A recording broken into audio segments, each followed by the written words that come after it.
Le chef de l'État, le président Macky Sall et son gouvernement ont pour le développement de l'enseignement privé, qui, je rappelle, a fait l'objet d'une décision présidentielle à l'issue du Conseil présidentiel sur les assises de l'éducation et de la formation. Et pour matérialiser ces orientations, des initiatives sont en train d'être prises.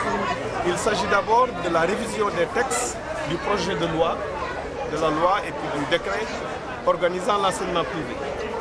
Révision de texte qui a fait l'objet d'un processus de consultation depuis 1 an et qui est en phase d'être finalisé actuellement.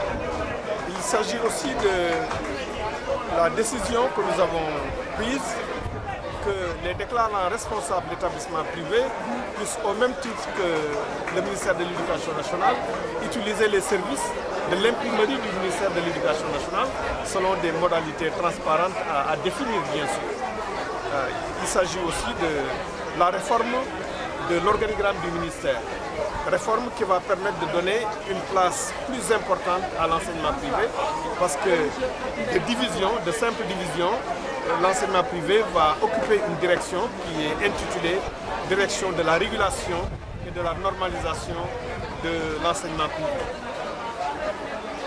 Vous annoncez aussi un contrat de solidarité. Oui, absolument. Depuis certains mois aussi, nous avons travaillé sur un contrat de solidarité qui pourra lier l'État du Sénégal et les employeurs privés des établissements privés. En quoi cela va consister? Cela va consister pour l'État d'encourager les établissements d'enseignement privé à recruter des enseignants formés. Pendant la première année, l'État va prendre en charge le salaire à concurrence de 60%. Et l'école va prendre en charge le salaire à concurrence de 40%. Pendant la deuxième année, on intervertit. L'école prend en charge 60%, l'État prend en charge 40%. Et à la troisième année, l'école doit prendre en charge les 100%. Nous l'avons déjà expérimenté par le passé et ça avait permis de recruter 477 enseignants.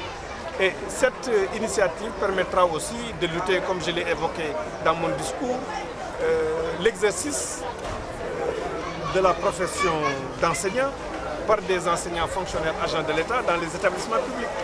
Parce que l'éducation est une condition du développement, mais c'est en même temps un facteur de développement. L'éducation doit permettre de créer des emplois pour les jeunes.